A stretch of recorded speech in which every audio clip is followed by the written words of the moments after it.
Voilà, là on est au Sénat avec Aimé Via sur l'accès aux soins des étudiants. Voilà, ça va être assez intéressant ce matin, donc ce sera l'objet de notre chronique. Abdou vous dit tout.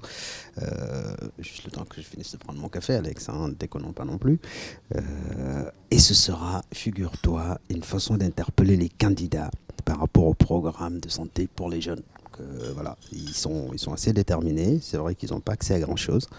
Ils ont raison de demander l'accès à la santé, surtout quand on vit à Paris. On vous dira ça tout à l'heure.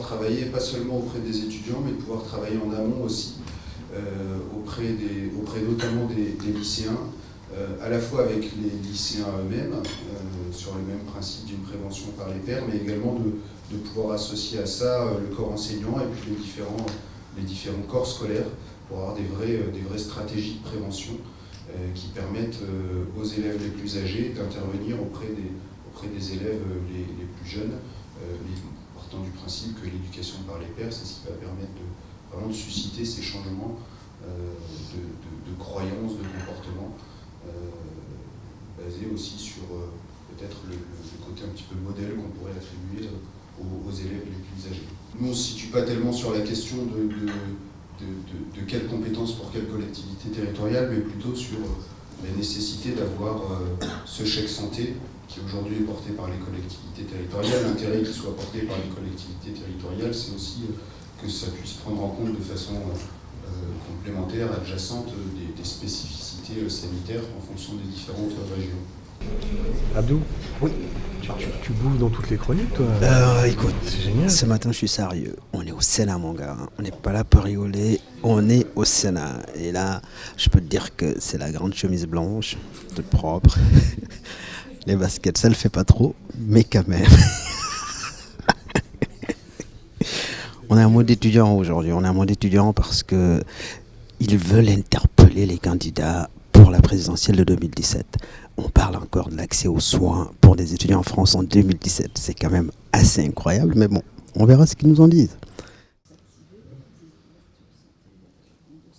Est-ce que je pourrais vous interviewer? À moi non. Vous qui avez réussi et qui n'êtes plus étudiant. Non, parce que comme moi je m'occupe de la communication, je reste dans l'ombre. Vous savez, je suis les méchants. Ah ouais, c'est des hommes de l'ombre. Moi non plus. Oh, c'est bon là, vous n'aurez pas accès aux soins à ce rythme. Enfin, faut quand même que quelqu'un se lance. C'est quoi je connaissais pas. Au Stevie, c'est une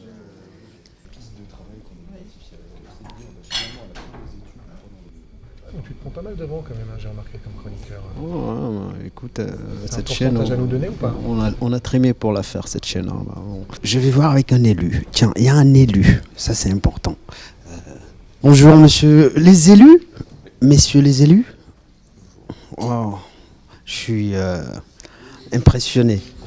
Je suis président de la SMECO du coup, c'est la mutuelle Centre-Ouest, donc ça part de La Rochelle jusqu'à Orléans, passant par Poitiers et Tours. Timothée Bernard, et je suis président de la SMERA, donc région Rhône-Alpes-Auvergne. Alors ce matin, moi je suis arrivé là, le petit déjeuner était sympa, l'ambiance était plutôt sympa. Et progressivement, j'ai perdu l'appétit en entendant ce qui se disait sur la situation des étudiants. C'est à ce point catastrophique.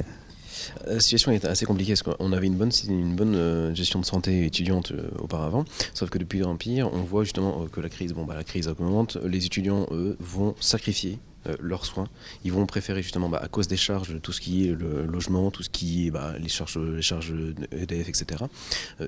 Tout cela augmente et les étudiants préfèrent sacrifier leur santé étudiante, leur santé, plutôt que justement continuer leurs études dans de bonnes conditions. Là, aujourd'hui, j'entends le président dire 16% qui renoncent à l'accès aux soins. Vous pensez pouvoir améliorer ça dans les années à venir, notamment à partir de 2017 avec l'engagement des candidats? C'est c'est quelque chose qui va prendre du temps, mais l'idée c'est que oui, d'améliorer ce chiffre, de le baisser de plus en plus, d'avoir un accès privilégié aux soins. On met par exemple le chèque santé en essayant de généraliser le chèque santé pour qu'ils aient accès aux soins sans avancer et pour avoir une complémentaire sans avancer de frais. Puis, il ne me reste qu'à vous remercier, messieurs les élus. Moi, en écoutant le président parler, il évoque quand même des chiffres qui sont assez alarmants. 16% des étudiants n'ont pas accès, renoncent à des consultations pour des raisons financières. Oui, c'est pour ça que nous, effectivement, nous faisons ces propositions et nous adressons vraiment au pouvoir public un livre blanc pour remédier à cela, car il faut vraiment que cette situation s'améliore. Il faut vraiment faciliter et améliorer la santé des jeunes. Et comment font-ils pour trouver de l'argent pour se bourrer la gueule? Je suis désespéré, Abdou. Ta chronique appelle-la pas, Abdou nous dit tout, mais Abdou nous fait rire. On est au Sénat, là, ici, on est là pour régler les problèmes. Vas-y, rigole, madame, rigole. Vous y attendiez pas, celle-là. C'est une petite boutade. C'est-à-dire, en prélevant 1 centime par bouteille de vin vendu, on arriverait à hauteur de 10 millions de budget. Oui, clairement. Donc là, ça ferait vraiment, ça nous permettrait quand même d'avancer sur ces sujets-là et vraiment de mettre en œuvre une politique beaucoup plus ambitieuse. Et voilà. Ok. Attends, je dois être. C'est plutôt moi qui voudrais vous interviewer en fait. Ah. C'est ça le truc, c'est que moi non mais nous on aimerait savoir, mais pourquoi vous êtes là ce matin? Parce que je suis journaliste vie étudiante à Studyrama, donc je couvre toutes les conditions de vie des étudiants et effectivement les problèmes de santé, d'accès à la santé et dont on a parlé tout à l'heure, il y a une véritable problématique. Et je couvre aussi les présidentielles du coup pour les étudiants et donc les propositions. Vous pensez que les candidats vont en faire quelque chose parce que... Pour être honnête, je pense que les candidats à cette élection ne parlent pas assez de l'enseignement supérieur et des étudiants parce que ce n'est pas les problématiques qui apparemment sont à la mode, parce que Hollande en avait beaucoup parlé aussi et que peut-être ils ont envie de se distinguer. Pour l'instant, c'est assez pauvre. Est-ce que ça vous semble normal qu'en 2017, qu'on parle de l'accès aux soins pour les étudiants? Non, bien sûr que non. Mais je ne me prononce pas sur les questions comme ça. Je vous remercie. Moi, je veux bien, en revanche, vous interviewer plus tard, faire une interview pour mon site internet à moi aussi. Avec plaisir. Ok. Ce Donc, sera un échange c'est de bons OZTV. procédés. Excuse-moi, j'ai une question, mais tu te fais draguer aussi Oui, ça par contre, ça m'arrive beaucoup. Je suis pour rien. J'ai d'ailleurs commencé à penser à une stratégie qui est que, en vieillissant, peut-être que je m'assagis et que je deviens moins rapace que ces étudiants. Enfin, comme ça, comment se porte la santé des étudiants? Écoutez, globalement, la santé des étudiants, elle souffre d'un certain nombre de manques importants. Le premier qui est évident, c'est celui de l'accès aux soins. Il y a 2 chiffres qui sont particulièrement révélateurs. Le premier, c'est que au cours des 6 derniers mois, près de 16% des étudiants ont renoncé à des soins pour des raisons financières, ce qui est quand même un chiffre assez important. Et le second soin, et qui est encore plus révélateur, c'est celui du nombre d'étudiants qui sont couverts par une complémentaire santé, qui est de 75%, alors que le taux global de la population, il est de 93%. Et donc ces difficultés, évidemment, elles s'expliquent par les conditions financières, budgétaires des étudiants qui ne leur permettent pas d'avoir recours de façon satisfaisante à des soins de proximité, des soins de la vie de tous les jours. Surtout que Emevia est au fait des questions, parce que sur votre intervention tout à l'heure, vous disiez près de 420 000 étudiants ont pu bénéficier de vos actions. Donc vous quand même portez aussi quelque chose qui est sorti de consultation, en tout cas au moins d'intervention auprès de 420 000 jeunes. Tout à fait.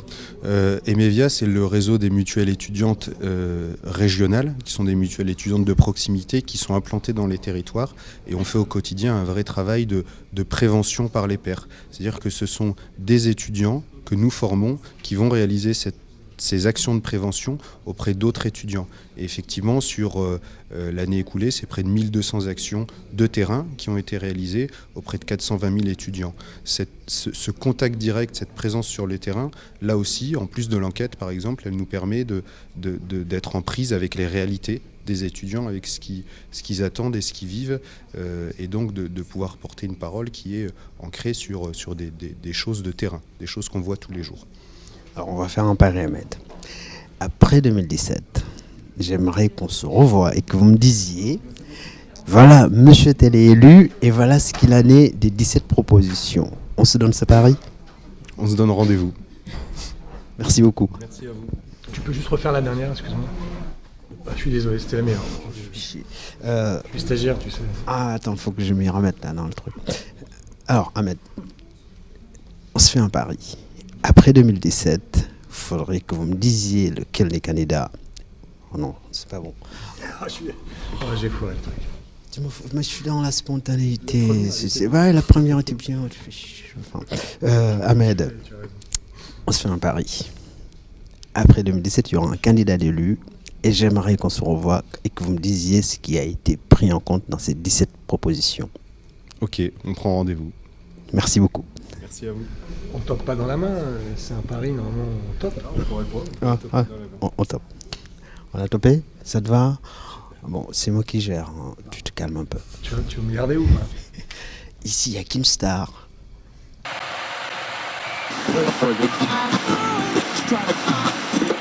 Par contre, on connaît pas le nom de madame. Comment on va faire? T'avais pas dit que t'avais une technique pour pas qu'on te drague? C'est draguer en fait. Bon, la prochaine fois, pense à la conclusion. À bientôt sur Abdou nous dit tout, sur la drague.